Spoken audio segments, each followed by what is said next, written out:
Alright guys, so here's the review of the Tactical Frog Titanium FX Diver. So this is actually the first Tactical Frog I've checked out on the channel, so pretty interested to see what they're like. And as I said, this is actually a titanium watch as well. So I've been trying it out for a while. Full disclosure, I was sent the watch for free, don't have to send it back, but you know the score. So I'm going to change the way I do my reviews, going to keep it 100% honest all the time, no matter what. So the question is this a good homage of the Pelagos FXD? Let's jump right in and find out. So here's the packaging it comes in. Got the Tactical Frog branding on there. Similar case to the likes of Steel Dive, etc. Ones you've seen before. Quickly go over what else we've got in here before we talk about the watch. So because this is from Watch Dives, we've got the Watch Dives warranty card. And we've also got one from Tactical Frog, user manual, and a little tag that came on it as well. But we'll get all that out of the way. So here's the actual watch itself. As you can see, I've got the green dial version. If you're not keen on this though, they do a couple of other options. So they do a black one and a blue one, and they also let you mix and match as well. So if you want, you can have a green dial and a black bezel, or a black one with a blue bezel, etc.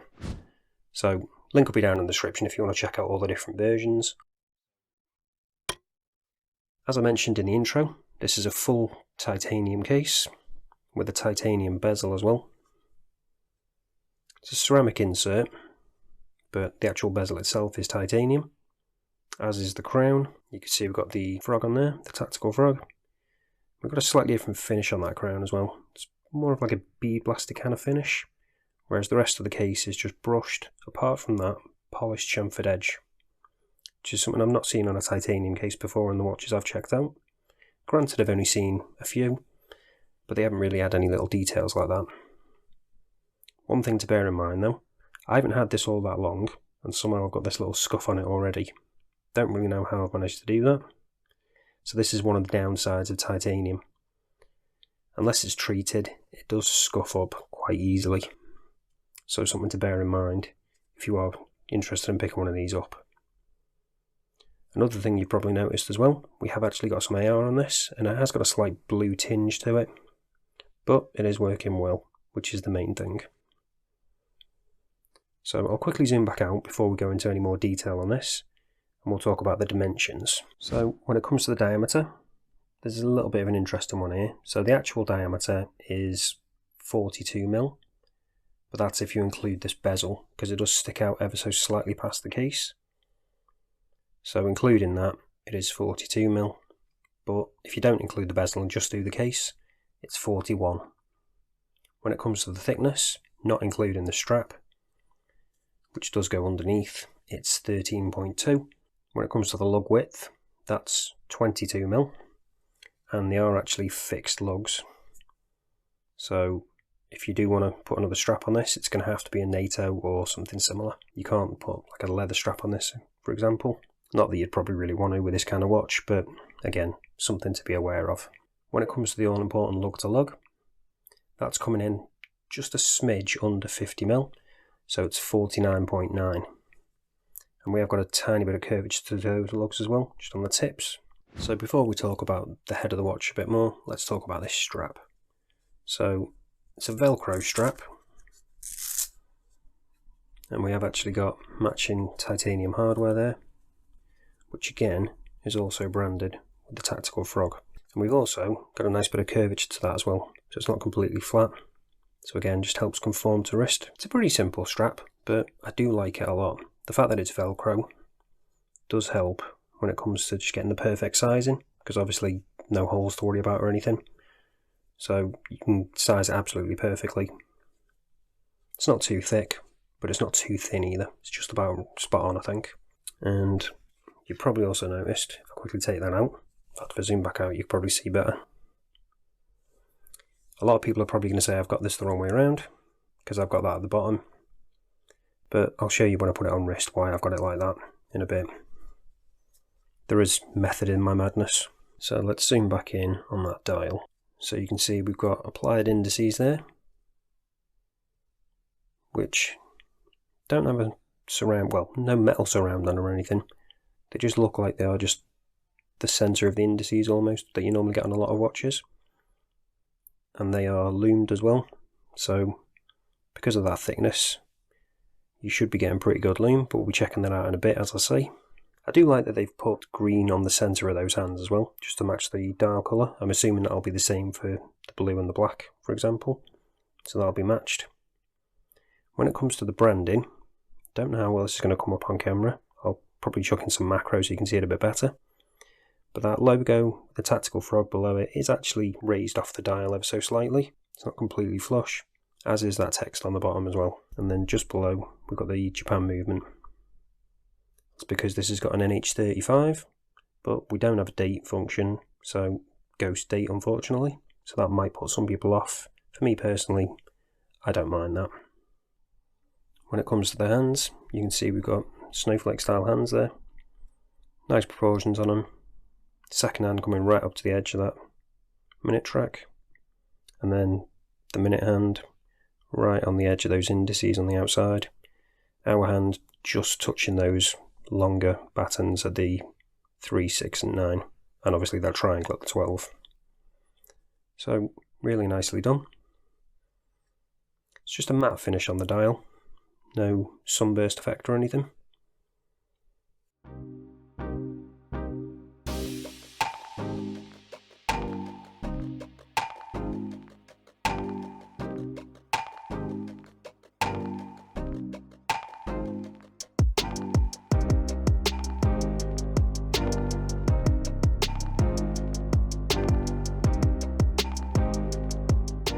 So now quickly show you the Caseback. Just going to zoom in on that a little bit more so you can see it a bit more clearly. So we've got brushed Caseback with the tactical frog branding on there in the centre. The fact that it's an automatic movement, 100% titanium, which again is really nice. 200 metre water resistance, and the fact that we've got sapphire crystal as well.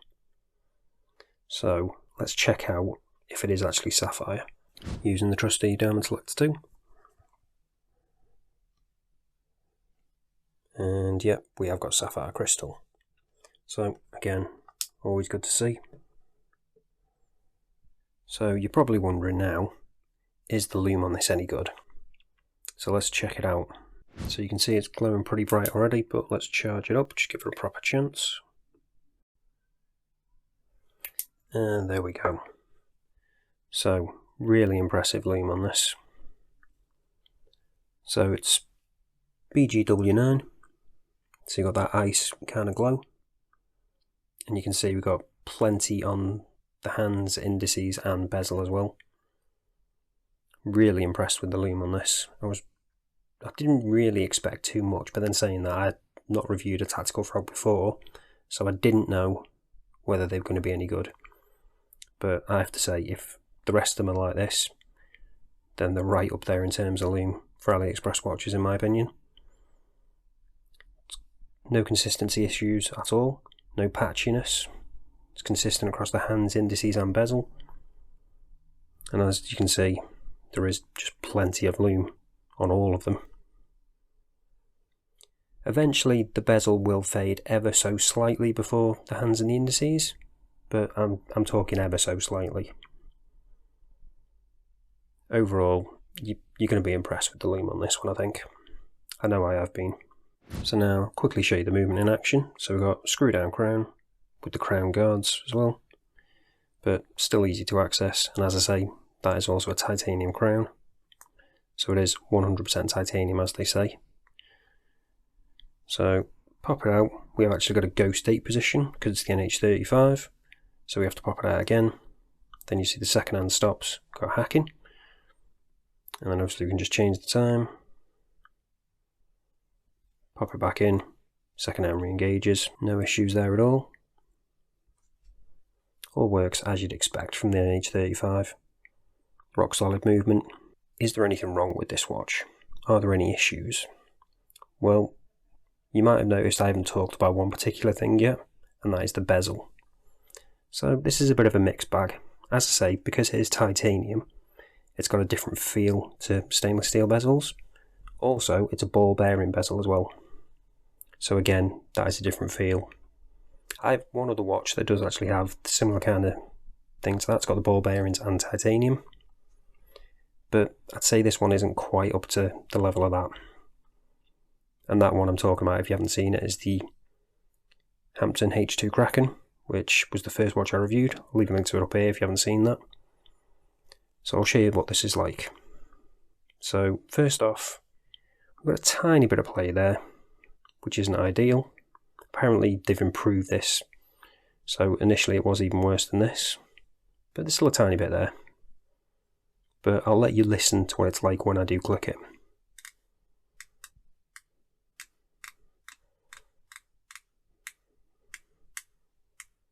So a pretty distinctive difference between a standard steel bezel and also a non-ball bearing one. So some people might not like that. Because I've got another watch that has a similar thing, I'm kind of used to it, so I don't mind it too much. But it does line up properly, at least. As I say, if it doesn't quite line up, there is a tiny bit of play in it, so you can get it to line up. And surprisingly enough, it is actually bidirectional as well, which is a nice touch. It is a 90-click bezel, although you probably noticed then, sometimes every now and then in certain spots, it will kind of grip a bit more than others. So it sounds a little bit worse again. It's not the most consistent of bezels. There are slight patches every now and then where it will kind of grab more and be a little bit tighter. Again, I think that is just a byproduct of it being a titanium bezel and the ball bearing one as well. So something to be aware of. So now that we've talked about most of the things on this, you're probably wondering how much is this going to cost you. So as I say, this is from Watch Dives. So if you're buying it from there, it's going to cost you $209 at the moment. It's on sale, I think. That works out to about £181, about €211. So I think for what you're getting, bar the slight issues with that bezel, it's a cracking deal. But you're probably going to want to see what it looks like on wrist before you decide that you want to get one. So let's check that out now. So this is what it looks like on my 7-inch wrist.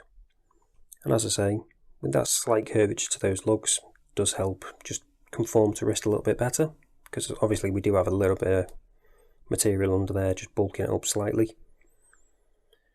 But I think it still wears really nicely.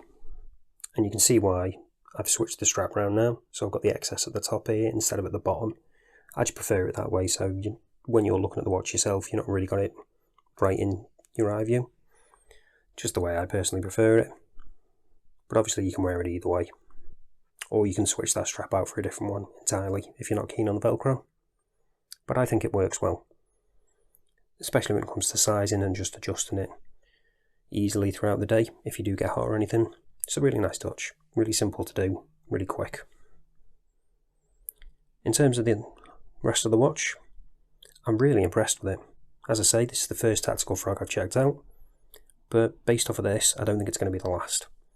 It's got great lume. Titanium case is a nice touch, although it doesn't have coating, so it does scratch a bit easier than stainless steel. But as long as you're aware of that, you can deal with it. You've got some AR coating on that crystal, which I know a lot of people think is an issue with AliExpress watches, and a lot of people sometimes complain that they don't have AR. So the fact they've got some on this is a nice touch. Do appreciate that. Yes, that bezel could be an issue for some people, because as I say, it does have a tiny bit of play in it, and it isn't the crispest of bezels. But again, with it being titanium, you kind of need to expect that. That's just the way it is with titanium bezels. They're never as good as stainless steel ones. But I don't think that's a deal breaker, to be honest. But let me know what you think down in the comments. But that's it for this one, guys. Thanks for watching, and I'll see you in the next one.